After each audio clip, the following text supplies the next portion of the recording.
We are going to discuss the real-life scenario of a missing person in a flooded underwater cave and the ensuing rescue in today's episode on the Dive Saga channel.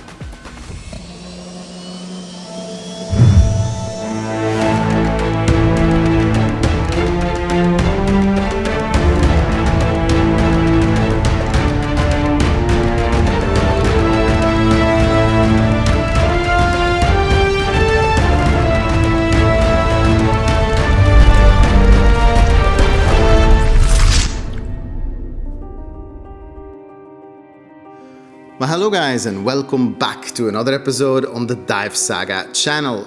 Usually on this channel I report to you my scuba diving adventures, usually dive travel, photography and everything career in scuba. Today is a little bit different. I actually had to consider whether I wanted to make this episode at all because I went on a bit of a strange dive about a week ago, but after careful consideration I think it's okay to share that experience with you. Last week, Easter Sunday at 4:19 p.m., I received a message that a diver named Martin had already been missing for over an hour. Martin is a freediver, which means he used no scuba equipment, and went in the local freshwater caves. He was last seen by his friends an hour ago. The support system here on this small island is such that everybody has to pull together and simply deal with whatever emergency is presented to us. There is an episode on this channel about a plane crash, luckily without fatal ending. And in that episode, you will also see that whenever an airplane evacuation is needed at night, the local population pulls together their resources, namely their vehicles, and lights up the airstrip. This is super cool. It's one of the nice things about living here. But what's difficult about emergencies in a situation like this, in a place like this, is that sometimes finding the right people and doing the right thing can be a little tricky. I am not a search and recovery diver. I'm not a forensic diver. I am a cave diver, and so is my partner Gabby, and I also have my buddy Steven in this video. When we received the message, as I said, the diver was already missing for an hour. Now, in overhead environments with no direct vertical access to the surface, an hour is of course a lifetime, especially when you are freediving.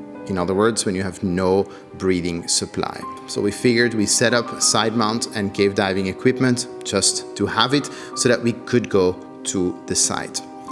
So I have a little map of the cave that Martin went missing in. This is not necessarily to scale, this is purely for illustrative purposes. The entrance here, where at that point law enforcement, municipal police, national police was already present.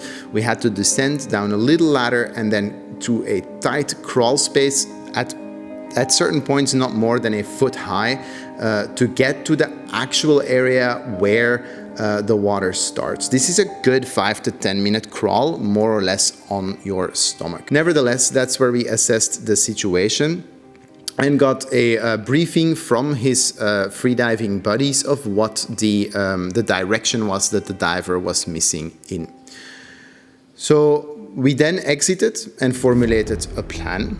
Again, cave diving can be done safely if you respect certain limits. The limits we agreed on were at the very least not to dive for more than 30 minutes total. That's 15 minutes in, 15 minutes out. Of course, another limit that we put on ourselves was we would not venture past a restriction where two divers could not pass side by side. Best case scenario, we find the person in an air pocket and can try to get them out safely. Worst case scenario, and to be honest, the one that we assumed, is that we identify the remains of the person and then can work on a plan that is less urgent to remove them. At this point, Martin is already missing for 2.5 hours. So we start to get ready and request the municipality to bring a generator on site so that we can run a line with fixed floodlights inside the cave. Cave diving is already very dangerous, but it is definitely dangerous if you do not have a decent amount of daylight real, or in this case artificial, to go back to. At that point the sun had also set. At that point we also had our plans together and we could already start moving diving equipment into the cave. Again, all the dive equipment had to get through the crawl space, basically on our belly, pushing our side mount equipment in front of us while wearing our side mount harness and all our equipment on us. We got to the staging area, the area where the floodlights were set up, where we also had law enforcement and volunteers present, because you do need surface support for things like this, and you do need people who know exactly when you enter the water and exactly when you plan to come out. At 6:50, at this point, Martin is already missing for 4 hours. We are ready to begin the dive. So our equipment is lowered into the water, we gear up and we do our final checks. As we venture into the first overhead passage, we of course lay our line and we get to an air dome, so a part of the cave that is only partially submerged, where we can stand up. This is also very porous rock, so the air there is breathable, and someone is able to point us in the direction of where Martin was last seen, a small tunnel that goes downwards out of the air dome. This is definitely a bit of a restriction, but it was about 6 feet wide. So we dive into the passage downwards, and as we continue, it gets increasingly restrictive. The passage also takes a strong turn to the left. Now at this point, I already noticed some percolation. So I noticed particles starting to snow down from the ceiling. This is not uncommon in areas that aren't scuba dived, and the freedivers of course don't exhaust any bubbles, but our bubbles dislodged some sediment from the ceiling. As we are putting a tie off to take a turn to the left, we get an immediate silt out. The bottom composition was super fragile, and any cave diver knows that in case of a silt out, you abort. So we turn the dive. We get back to the first air dome and see if there is a way for the sediment to settle. Unfortunately, in this cave, there is no water circulation, or not very much, and so the sediment simply lingers. Yeah, the silt out persists. This is, in my opinion, at that point, also likely what got Martin in trouble when he went down this passage. The sediment doesn't settle, and we call the dive. That means that at around 7:40, we are back out of the cave entirely. This is also where, me personally, I tap out. I told authorities that as far as my cave diving experience, this is what we as a team can safely do. And I had the very tough question from the buddies of the missing diver of Martin, whether we were already giving up. Now, of course, they didn't mean it in that way. They're, of course, friends whose friend is missing. And so in their eyes, all that matters is the search. In my eyes and the eyes of our team, all that matters is that we all do this dive, but also all return safely. So cave divers don't give up, but cave divers do run into limits, which they then respect. At this point, the search is discontinued for the day. Martin is already missing for 5 hours. So at this point, he either found a way to take care of himself, and maybe it isn't that urgent, or he didn't, and then it also isn't that urgent. Either way, everybody leaves the site and reconvenes the next day. So another team decides to give it a try. To my understanding, it is roughly the same dive plan, and around noon, again I was not present for this, they descend down the same passageway. While they are in the water, the surface support notices something really strange.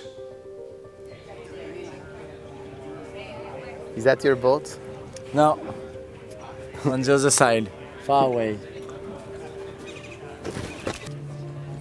Have you ever done an interview before? No? I'm also not trained for this. Another sunset. Yeah, in Utila. Yeah, beautiful one. Yeah. Can you tell me a little bit from the moment you realized that there was a problem until the moment you got out? Yeah. I was looking for oxygen, and at the same time I was thinking like, okay, I didn't know this place, so I didn't came by this place, and I was thinking about making a turn, so I don't know. And here I think, yeah, I understand it was the worst moment, and the bad things happen, and I get lost. And then what? And then hopefully I find like a hole, oxygen hole with the light is very easy because you saw them from far away. It looked like chrome things, like silver color from underwater. And I saw a little hole like not too far away. I can get me initially out of the water. So I didn't get cold. I have oxygen, good one because it was a bit fresh. And so I passed the first hour shouting myself and thinking what I've done and what can I do for this. I rest a bit and then I start to make some apnea around this place. But I was like panic, even if I don't was panic, like wow. Inside I was not in full form, I was not in good shape to do some good apnea. So my breath was very, very short. And I think I explore a lot, but not very far. And every time I get out of this hole, explore, then I come in the hole again to rest. But the more I was thinking about this and the more I was forgetting everything. Like I was a little bit in shock, and this shock made me a little bit crazy and not understanding everything and not minding about everything. So I was, lost in my head, lost in the time, in the direction and everything at the same time. Did you know did you have a watch? Did you know what time it was? No, I didn't get watch, but I know I get lost at 3 p.m. So the time I did everything, it was not so long. I think I found the hole maximum 2 hours later. I was moving a lot, I was doing a lot for 2 hours. And after I said, okay, I have to rest a lot to be in good shape. And I soaked and I was pretty sure it was like at 8 or 9. I say, okay, calm down, go to sleep. And then I get lost in the time. I sleep and I think I sleep well. I was standing on me, but I have some place in this wall. I can push with my arm, I can push with my legs and find some place, put my head in front of me with a mask, like a cushion. And I was sleeping pretty well, even if I wake up every 20 minutes, I was sleeping again. And I soak when I wake up and start to do it again, to make some apnea, to explore the around of the wall. I thought it was 3 or 5 in a.m. and I think in reality it was maybe already 10 or 11. How did you get out? And so it was pretty sad because I have to quit definitively my hole. My hole was very good. It was a good place to survive and wait the rescue. But your brain is like very active and he say you have to move. Another part he say you have to stay and wait the rescue because I was pretty sure the rescue will come. But you start to thinking about a problem, maybe the rescue get a problem, maybe another friend of me try to come and get some problem. So I say okay, I have to do like a last breath, take a very big one and say I don't gonna make a turn, I don't return on this place, so I will go far. I have to find oxygen or an exit, or maybe you don't know what happened. So it was pretty sad. I take some time to prepare it because it was like I wanted to give it my best, to do some apnea. And if you do some apnea, you know what you have to do. You have to be very calm, very unconscious, and take some long and deep breaths. And I was at the opposite of this way. I was a little bit panic, even if I was calm, I was panic in my heart, So it was pretty hard, pretty sad to say, okay, I have to go this way, 100%, I have to give it all. We don't know what happened. And it was like this, I went and miraculously like the light, the silver light I was speaking earlier, the silver light you see with the lights when you light some oxygen hole, you see them from far away, and I was like in my last moment, and I saw it, so it gave me like energized. I swim again, and I get out from like a rat hole, and I have to crawl and everything. You have some roots, you have some rocks and everything, and I fall directly on the place where the diver went in the water. Yeah, it was a little bit magic, a little bit of a good star on my head, and yeah, a little bit of everything.